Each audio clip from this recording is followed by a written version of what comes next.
Hello, hello, ladies and gentlemen. This is your girl Mitzi, and this is Mitzi. Let's think about it. Today we are thinking about mountaintop spice and life. Ooh, isn't that a thinker? And luckily, I have Marilyn here who's going to really help us think about this in a whole new way. So, thank you so much, Marilyn, for coming on my show and sharing your time and your perspective with me. You could be doing anything right now, but you are with me. So, I'm truly honored for this moment with you. So let's just dive right in. When you hear those words, mountaintop spice and life, what does that make you think about? Well, I live in North Idaho, and we do live kind of on a mountain. And probably about 14 years ago, I was thinking about a name for my a blog I wanted to start. And I thought, well, I live on a mountain, and I like to write about the little bits and pieces of my life. And all of a sudden, it just came to me, Mountaintop Spice. And so in my blog, I just share little bits and pieces of things that happen to us up here. And because we live in the Wild West, every day is a new adventure up here. And so there's lots of little spice of life. And I have we live on 10 acres and I have animals, chickens, cats, dogs. And then, of course, we have all the wildlife. We've had cougar, bear, turkey, um, moose, deer, elk, all of those come to visit us all the time. And so it's just it's just a great life out here. And so every day there's an adventure. And so when I started my blog, I started it because I wanted to write about those little adventures, and I called it the spice of my life. So that's kind of where that got started. Oh, I love it because then it allows people to really see your life in a different perspective. They're able to imagine that environment in a whole different way because when people think of Idaho, they don't think of mountains, they don't think of much of anything when they think of Idaho besides the potatoes.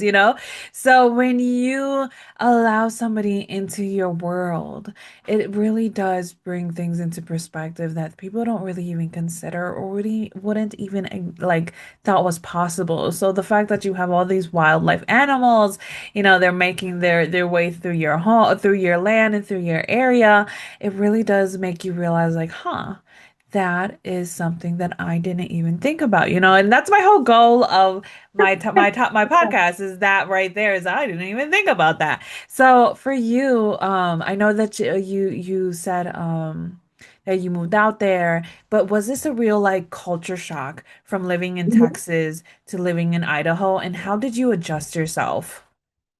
So, just a little background on me. I was actually born in Prince Edward Island, Canada, and I grew up on the shores, the sandy shores of the island, with Anna Green Gables. I have all of her books, and so that's where I grew up. And I loved, Lucy Maud Montgomery as a child, and read all those books. And so all of those very picturesque words and pictures of outside, the outdoors that LCM, Lucy Maud Montgomery, was famous for. And so then my family moved to Texas. My dad had work, that opened up in Texas, and so as a young adult, we moved. I was the oldest in my family. We all moved, and it wasn't long after that we moved to Texas, and of course, culture shock, big time, from the island to leave one country to go to another. Yeah. And so then it's, yes, total culture shock in Texas. And then I met my husband to be, and we got married within a year. And and we lived in Texas probably, I can't remember exactly how many more years, but we moved around a little bit, and we decided we wanted to buy some acreage. And we started looking, and it was just so out of our budget.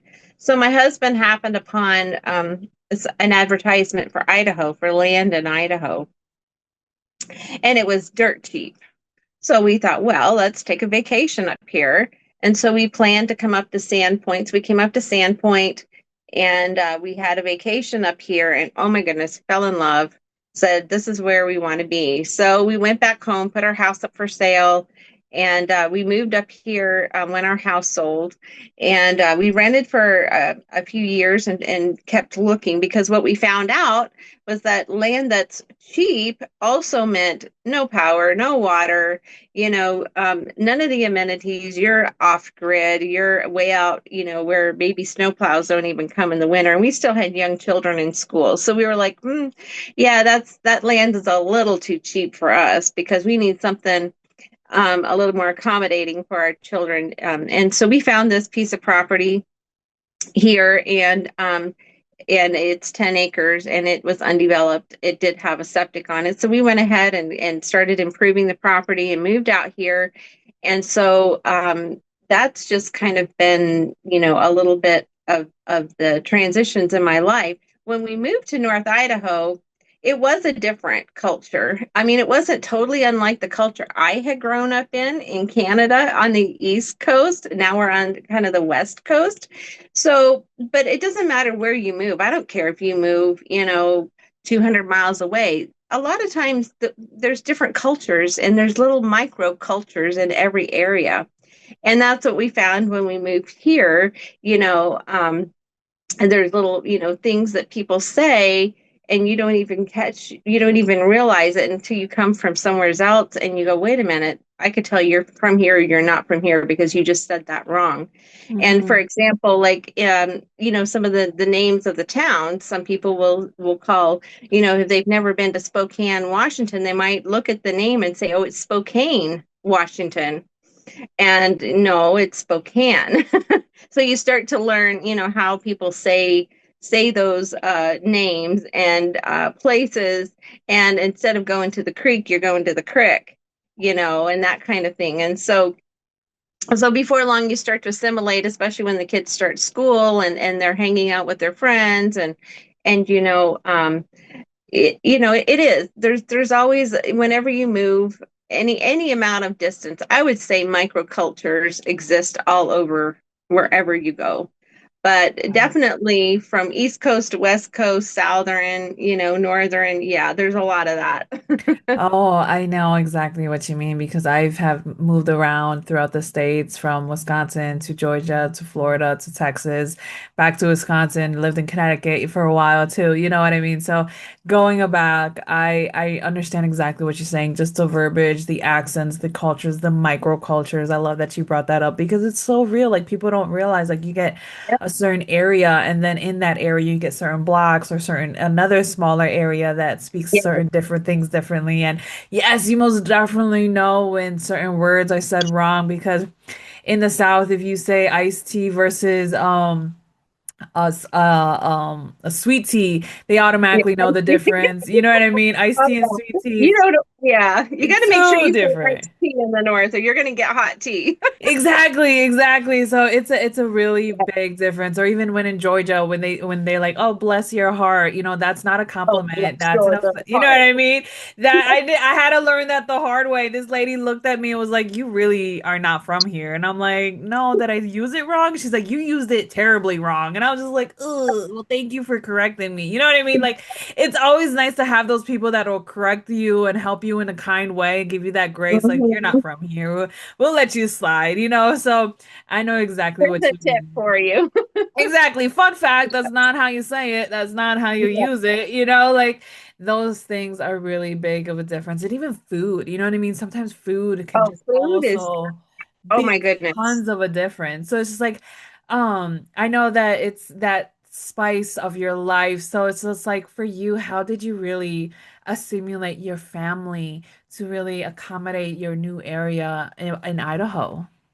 Well, when we first moved here in Texas, my kids were used to nonstop. You go nonstop until from the time you get up to you go to bed. There's stores open all day long. Well, that was our first culture shock. Everything shuts down here at 5 or 6 o'clock. I mean, Yeah. everything.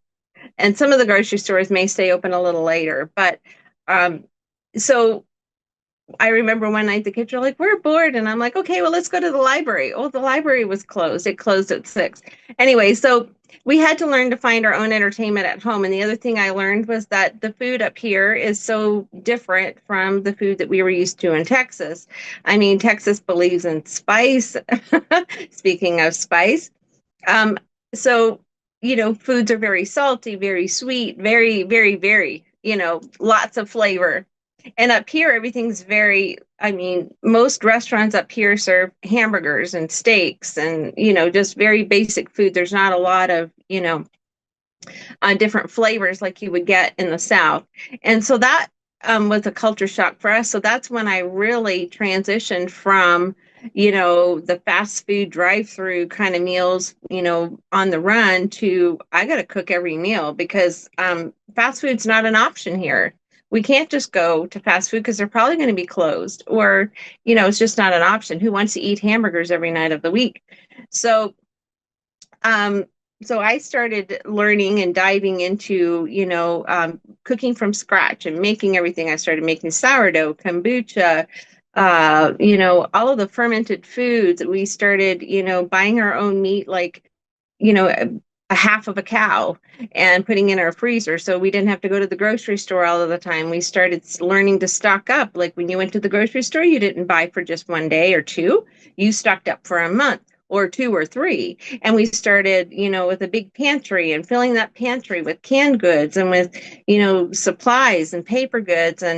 And so our whole existence kind of changed to where we started planning for, to have food for months at a time rather than just enough to get us through the week. And so then I started gardening, and that's, really been huge. I grow a huge garden every year, and I can, and I freeze, blanch, cook, do all kind, give it away. I do all kinds of things. So I started really, experimenting with that. And that's kind of where my cookbook, I wrote a cookbook, last year, and my kids, had grown up with me making all these things and cooking everything from scratch. And I mean, everything was home cooked for the most part. We hardly ever eat out. And they were like, Mom, how do I make this? And Mom, how can you tell me? Or they'd come in and snatch a jar of salsa from my shelf and say, Hey, Mom, I want some salsa, and sure. I make a ton, so I give it away. And anyway, so then I thought I need to make a book so that they can have these recipes. So that's where my cookbook came in, and Mountaintop Spice cookbook, family cookbook, and it's available on Amazon. And it's just this very basic recipes. I am not a fancy cook by any means, but it's simple recipes that got my family through. This, this is how we live now, really. And it's a simple cookbook, but it's got just about everything in there that you would need to feed your family on a regular basis, covering all the meals in a week. And one of the things I like to do is I like to cook once and eat twice. And so make enough, for your main meal. So, whether it's a roast chicken or a roast pork or roast beef or, whatever meat you're going to make. And then make enough to where you can have it for a second meal. So you cook once, you eat twice, and you can spice up those leftovers. And I include those ideas in there and how you can take, a meal.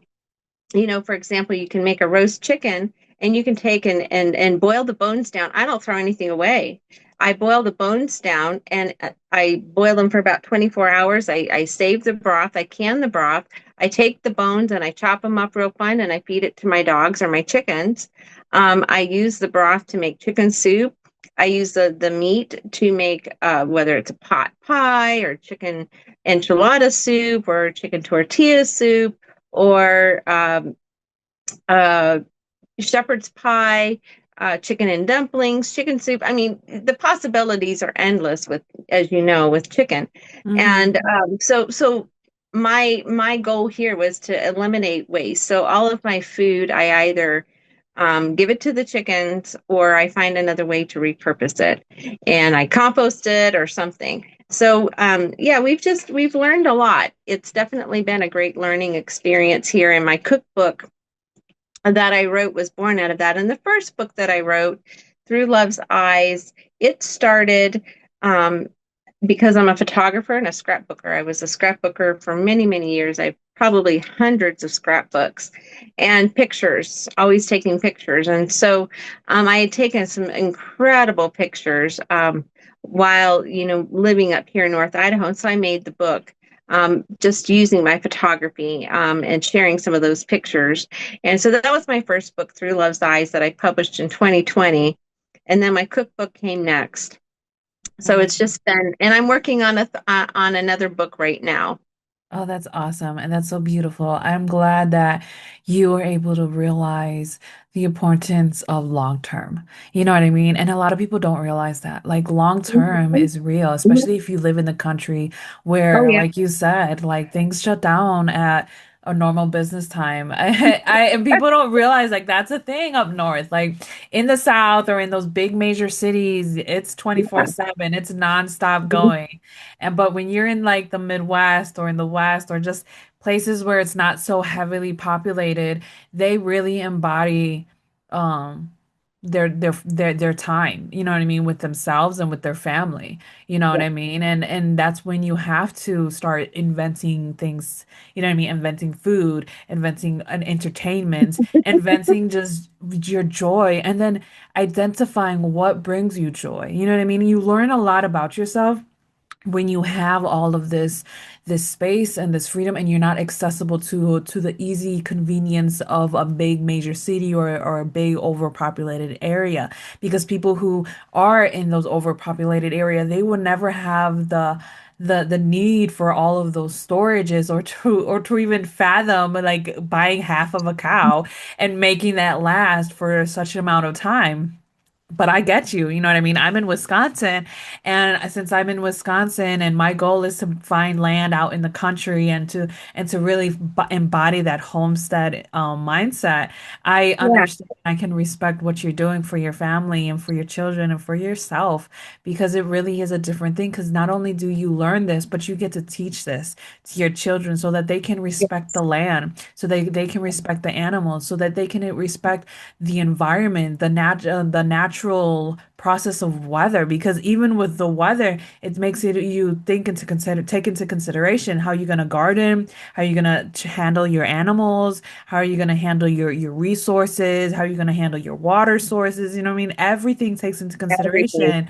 You know what I mean? Like you prepare in advance. Like preparation is key. My husband had the harsh reality when he moved from Houston, Texas, all the way up to Wisconsin, because he did not understand what preparation meant. Like oh, the anxiety gave me when he was like, "Don't even worry about it." I'm like, "You cats to prepare." Like I would be the one like, "No, we have to go to the store. We have to buy salt.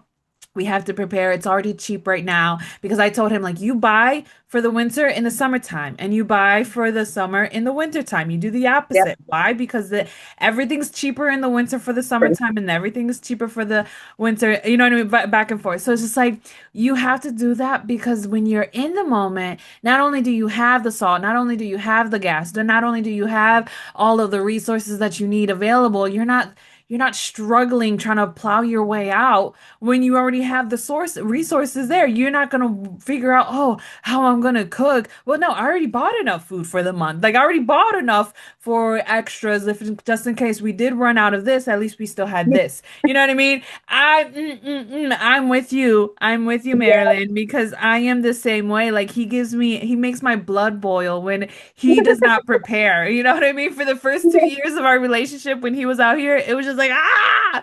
But then after that, he finally is understanding like preparation is better. So it's like, was it easy for you to get your husband and your children on the board, or was it like kind of like pulling teeth?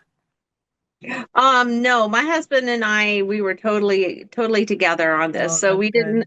didn't necessarily have the struggle that you had. However, my husband was a Texan. He was born in Kerrville, Texas, and raised there all his life.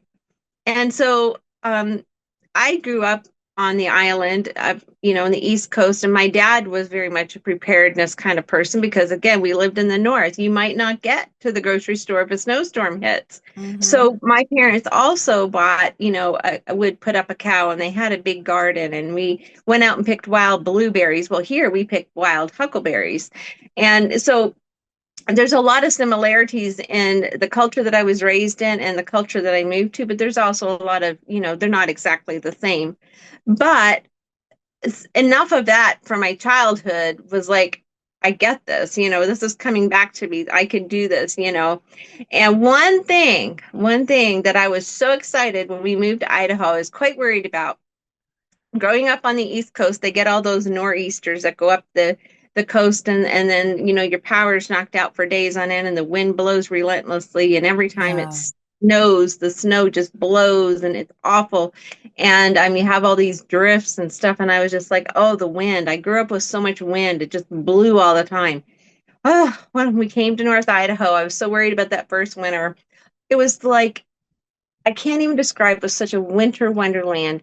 We don't, maybe I shouldn't say this too loud, but Knock on the wood. we don't we don't get a whole lot of wind here with this part of Idaho where we're at. And so we do get some, but not like what I was used to, not to where the roads are closed because of blowing snow. And you would get that in Wisconsin, I'm sure, on the prairies. But where we are here, because of the trees and the mountains and stuff, you just don't really get that blowing snow. And so the snow just falls down out of the sky, and it's just, you just want to sit and watch it. It's just so beautiful, and Oh, it'll it just is. pile up, and it just piles as it falls. It's not blown into like, a Yeah. pandemonium. Oh, And so yeah. that was wonderful. I loved that part of the winter. I was really worried about it. And of course, the plowing and the dealing with the driving, the ice. And of course, we're up here on a mountain. So to get off of this mountain in the winter, it's a dice. You got to have four-wheel drive. You really do. And, you just got to take the corner slow and those kind of things. So it was teaching our kids how to learn how to drive, and just we had some experiences, with that, so it's been spicy. It's been great. I can't Yes. imagine my life without it now. Oh, I know. I love it because I love your description of the snow because I know exactly what you mean. Have you ever really just stepped outside and while the snow is freshly falling? Oh, the peace. Oh, it's Quiet. something beautiful. It's like this, it's I don't even know how to describe it, but just when you're just standing there and there's no wind and it's just snow falling and piling up, Yeah. it's just this peace. Like that's my favorite time to go outside and shovel. Like I'm the one I love to shovel. Like I told my husband, like I will beat you to shovel before you get up and even fathom it because he's a Texan. He's from Houston. He was born and raised in Houston, and he never Yeah. even imagined, like he never even thought about snow. And the first experience of snow he had, he was just like, "It's real," and I'm like, "Yeah, it's real. Why you don't have real snow in Texas? I wouldn't imagine you do." And he's like, "No, because they have fake snow when it's the holidays." And I'm like, "No, it's real. It melts. Like it's beautiful." So I'm the one that likes to go out and shovel because I just like to hear the snow fall. It's like this peaceful like moment of connecting with nature in a way where it's like, oh, I could feel it, I could hear it, I can embody it. I don't know what it is, but that's my go-to place. So I'm always excited for the winter. I just don't like those that windy snowstorm. I know exactly what you mean. When those blizzards come Weather. around and it like slices your face. Yeah, yeah, it's a no bueno time. It's it's not fun, but I'm glad that you had that understanding with your husband where you were just like, no, we're gonna do this together. We're gonna think about this together. We're gonna move as a team, as a unit, because in the long run, this is all we got. You know what I mean? We have is each other and our family. Whoever's with us now is all that we have. And that's one thing that I told my husband too, is just like when you have to remember like this is our family. Everyone outside of our home are just relatives. Everyone inside our home, this is our family dynamic. This is our unit. And this is who really we need to make sure that matters and is taken care of. So it's like now that he has that understanding, he moves differently and he tries to step up, but not when it comes to shoveling. That's my game. I will be quick to go out there.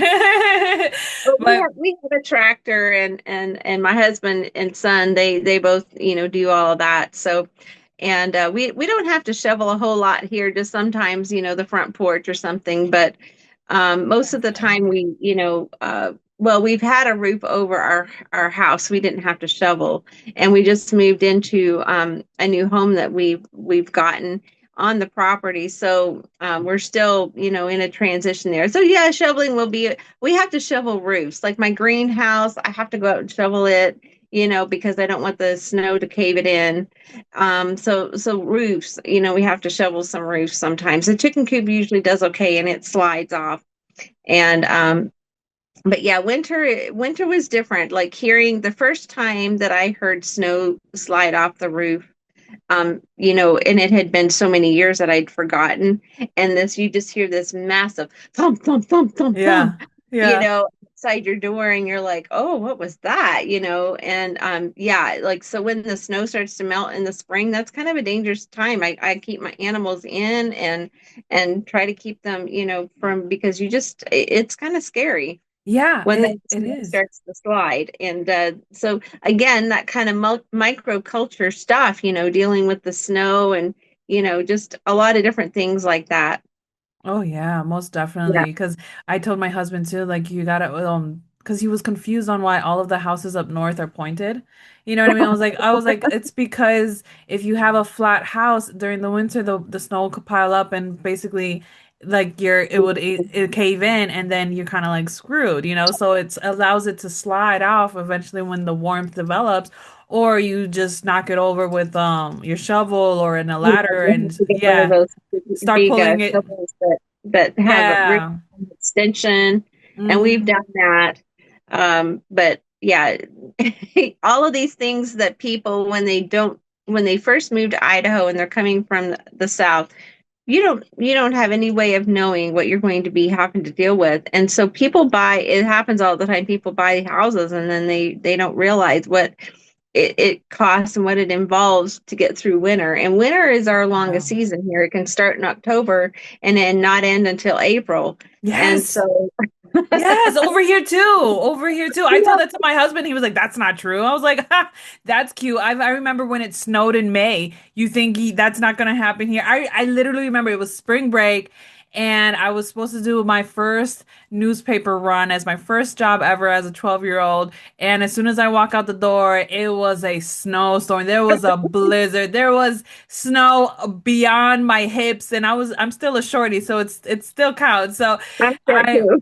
I know exactly what you mean. Like people do not realize that when you move up north, there is a different way of survival. You know what I mean? There's a different way of operating. There's a different way of thinking. There's a different way of just moving through life in a way that you know that to make life convenient for you, it's about being prepared. And Being I prepared. Yeah. yeah, very much being prepared. And I think that's the beauty of our conversation is it allows people to really think about the culture differences. You know what I mean? The fact that we both have the differences from moving from the north, from the south, from the east to the west, you know what I mean? We have that All over. understanding. So it's a beautiful moment, but time is catching up to us, Marilyn, and I am sad because I could feel like I could keep talking to you about life Yeah, forever. you and I could talk for a while. I could, We really can, but what can be some lasting words that you can leave us off with to keep on thinking? I walk every day, and that is my body and soul exercise. I call it. It's exercise for my body, but it's exercise for my soul. And one of the things that has gotten me through so many difficult situations that do come about, just life in general, um, is walking. Because when I walk, I'm outside and I can think. And I walk, I don't care, what the temperatures are, whether it's hot or whether it's, below. I walked in as cold as below 20, and you just bundle up and go. But there's something about getting outside and just being out in God's creation and letting Him, speak to your heart and clear all the cobwebs out. And then it's like I get insights, I get ideas, I get creativity. And Yeah. when I get home, I'm refreshed and I'm ready to start my day. And so that's where I feel like the spice in my life comes is when I'm walking and I get those ideas. And so my advice to anybody that wants to be able to think clearly, your show is about being able to think, and let's think about it. Go outside. Go outside and walk. Go find a nature trail if you can, or just go somewheres and get away from the bustle and hustle and just look into the beauty around you. And that's what my first book was about, Through Love's Eyes, was about just looking at this world around us as God's gift to us and his love shown to us through his creation. And just look at the world around you with some different eyes and to realize that you can take the goodness from what is out there and it'll feed your soul and you get some exercise and you walk, take your dog. I take my dogs with me because it's safer. And I do live in the Wild West, so I have seen, all kinds of animals on my walks. But they've never bothered me. I've never had a problem because I'm out there and God's taking care of me. But Mm. it's the best way to think. If you want to think about it, get outside Oh, and I love it. and just let the spice of life fill your heart. Yes, I love it. I am with you because whenever I just take my walks, I get these like light bulbs, you know what I mean? These ideas, this connection, this understanding, or the answers to that question I asked a while ago to myself. You know what I mean? That inner reflection, that intuitive moment. And I truly Mhm. believe in what you say. Just connecting with nature reminds you that there is beauty all around us. There is joy in the smallest of things. Like I remember one time I took a walk into nature and I stopped what I was doing because I was in awe over ants. You know what I mean? Over ants that were just doing their normal day and they were just in line in order, just managing whatever that they were managing. And I was just like, just imagining and wondering and curious and just in awe. And then I see something else, and that allows me to be in awe again. And it's like nature's amazing. And if you allow your creativity to be sparked in nature, the endlessness of where your imagination can go, the stories Yeah, that can come from where what these ants were doing or where they were going, you know what I mean? Just the yeah, simplest things. I yeah, mean, just it's simple but powerful. oh, so powerful. And it's just, even if you're not taking a walk, you know what I mean? When you just look outside instead of looking on your phone or just look up and Yes, look out, you know what I mean? Because I could just be driving and then just see trees with snow or just see trees in general and the bright summertime day, you know what I mean? You can just see the beauty of nature even in its rawness because one of the things that my husband was so confused about because when he experienced his first winter, he was like everything's dead. How is it even going to become alive again? And I'm just like just wait to the miracle of spring yes. because Oh my everything goodness. comes back alive again and it's amazing because like when you're in the South all you experience is one season, you know what I mean? That's Or right. maybe It's hot, hot, and hotter. yeah, exactly. Or like if it's medium hot, hot, hot, burning hot. You know what I mean? Depending on the area. Because when I was in Florida, it was like, oh, humid and like, Oh my ugh.